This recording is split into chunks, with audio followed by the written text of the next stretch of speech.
نحمدہ ونصلی علی رسولہ الکریم اما بعد فاعوذ باللہ من الشیطان الرجیم بسم اللہ الرحمن الرحیم ربی یسر ولا تعسر وتمم بالخیر وبک نستعین یا فتاح یا فتاح یا فتاح رب اشرح لی صدری ویسر لی امری واحلل عقدۃ من لسانی یفقہوا قولی رب زدنی علما۔ السلام علیکم ورحمۃ اللہ وبرکاتہ۔ سورہ النصر۔ حضرت عبداللہ بن عباس رضی اللہ عنہ سے روایت ہے کہ یہ قرآن مجید کی آخری سورت ہے، یعنی اس کے بعد کوئی مکمل سورہ رسول صلی اللہ علیہ وسلم پر نازل نہیں ہوئی۔ اس وقت اسلام کے دشمنوں کو شکست ہو چکی تھی اور لوگ گروپس کی شکل میں آ کر اسلام قبول کر رہے تھے۔ ان کو کوئی ڈرانے والا یا کنفیوز کرنے والا نہیں تھا۔ اس سورہ میں یہ تعلیم ہے کہ نیک کام کرنے کے بعد ہمارا کیا رویہ ہونا چاہیے۔ اعوذ باللہ من الشیطان الرجیم بسم اللہ الرحمن الرحیم۔ اذا جاء نصر اللہ والفتح، جب آ جائے مدد اللہ کی اور فتح، اللہ ہی کی مدد آئے تو ہی کام بنتا ہے۔ فتح سے مراد فتح مکہ ہے جو 8 ہجری میں ہوا۔ نبی صلی اللہ علیہ وسلم نے تو اپنی زندگی لگا دی، تب 23 سال کے بعد یہ آیات نازل ہوئیں۔ ہر کام میں ہم کو اگر اللہ کی مدد چاہیے تو ہم کو بھی اللہ کے دین کے لیے اپنا وقت، پیسہ، صلاحیت لگانا چاہیے۔ وَرَأَيْتَ النَّاسَ يَدْخُلُونَ فِي دِينِ اللَّهِ أَفْوَاجًا، اور آپ دیکھیں لوگ داخل ہو رہے ہیں اللہ کے دین میں فوج در فوج۔ دین کے 2 معنی ہیں، بدلہ، زندگی گزارنے کا طریقہ یا سسٹم جیسے دین اسلام۔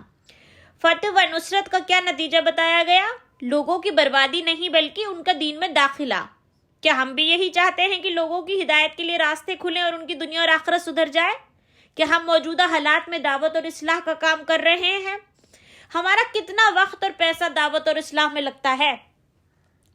فَسَبِّحْ بِحَمْدِ رَبِّكَ وَاسْتَغْفِرْ، بس پاکی بیان کریں تعریف کے ساتھ اپنے رب کی اور اس سے بخشش طلب کریں۔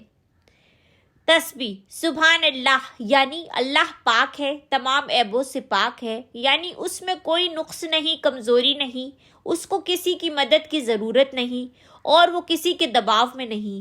اس کا نہ بیٹا ہے اور نہ ہی وہ کسی کی اولاد، وہ اکیلا ہے ذات میں، صفات میں، حقوق میں اور اختیارات میں۔ حمد، اللہ ہی کے لیے ساری تعریفیں ہیں۔ وہ غفار ہے، ستار ہے، رحمان ہے، رحیم ہے، علیم ہے، خبیر ہے، عادل ہے، سمیع ہے، کبیر ہے، خالق ہے، جمیل ہے، ساری خوبیاں اس کے اندر ہیں۔ اور اللہ کے لیے سارا شکر ہے کہ اسی نے ہم کو زندگی دی، راستہ بتایا اور نیک کام کرنے کی توفیق دی۔ اگر اللہ سے شکایت ہو تو سچی تعریف اور شکر ہو ہی نہیں سکتا، اسی لیے اکثر سبحان اللہ کے بعد الحمدللہ کا ذکر آتا ہے۔ استغفار، اے اللہ اگر ہمارے کام میں کوئی کوتاہی رہ گئی ہو تو ہمیں بخش دیجئے۔ ہماری تسبیح اور ہماری حمد دونوں ناقص ہے، اس پر بھی استغفار ہونا چاہیے۔ ہمیں جب بھی کوئی نیک کام کی توفیق ملے تو تسبیح، حمد اور استغفار کرنا چاہیے۔ انہو کان توابا، بے شک وہ ہے بڑا توبہ قبول کرنے والا۔ یہ عظیم و شان خوشخبری ہے ہم گناہ گاروں کے لیے۔ اللہ کی رحمت سے کبھی بھی مایوس نہیں ہونا چاہیے۔ سچی توبہ کیجئے، یعنی گناہ کا اعتراف، اس پر شرمندگی اور دوبارہ نہ کرنے کا پکا ارادہ کرنا، اور قبولیت پر یقین رکھیے۔ مثال، اگر میں بہت بھوکا ہوں اور کوئی کہے کہ میں سینکڑوں کو کھانا کھلاتا ہوں تو کیا میں فوری نہیں پوچھوں گا کہ برائے مہربانی مجھے بھی کھانا دے دیجئے؟ یہاں توبہ کی قبولیت کا ذکر ہے تو فوری توبہ کیجئے، اے اللہ تو مجھے معاف کر دے۔ اسی طرح جب اللہ کا کوئی نام یا کوئی کام سامنے آئے تو اللہ سے ہم اس بات کی ایسی دعا کرتے ہیں جس میں ہمارا فائدہ ہو۔